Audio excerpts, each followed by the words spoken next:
Hi, my name's Brent Hagan, and we're at the Eastside House of Prayer this Saturday for the Irondale reunion. And it's something that we do every year. For as long back as I can remember, we've been doing it. It used to be so large that we would hold it at the Ehrlich Fairgrounds, but it's slowly but surely gotten a little smaller in time. And we still have great turnout. I'd say there's probably at least 70 to 80 people here today. And people come from Arkansas, Tennessee that grew up in Irondale to visit with friends and family and reminisce of days gone by and have a good meal for themselves. And it's like I said, it's something we do every year, and it's really great to get to meet the people that founded our neighborhood and hear the stories that they have to share of stuff. Born and raised right here in neighborhood, 2 blocks from this church, and 9 boys and 5 girls. All was born and raised in the same house, but 2.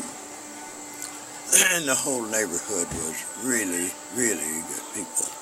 If somebody's in trouble, anybody in the neighborhood took care of one another.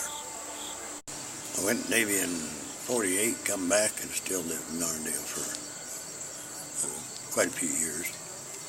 And then, of course, my kids, 2 of my children was raised here by my grandparents, or my parents, and the same household that I was raised in.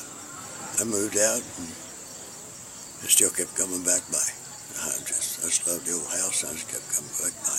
And I still do once in a while. This house here is address is 1512 East 16th Street, and this is a home that I grew up in. That we moved here in 1953. In 1968, I would leave this area going into the military. But this home has so many memories in it because I have 10 brothers and 2 sisters also that grew up in this house. And in the early 70s, mid-70s, early part, my mother sold the house to, I forget the guy's name at the time, but he wanted to make a church out of it. And that's just what became the House of Prayer here, was taking this home that 10 boys and 2 girls were raised in. And now then it is a house of prayer.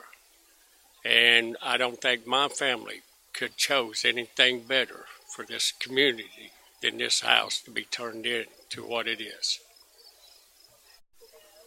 Oh, looking back over the years, like I say, we came here in 1953 and growing up here into adulthood, and I can remember being at the river so much, down in the bottom.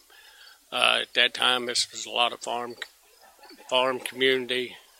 There's so many good people in this community that depend on one another more than they look elsewhere. They depend strictly within themselves here. And I think it would be a tremendous loss to the city of Anderson or anybody else to lose this community to a reservoir or whatever if it was gone.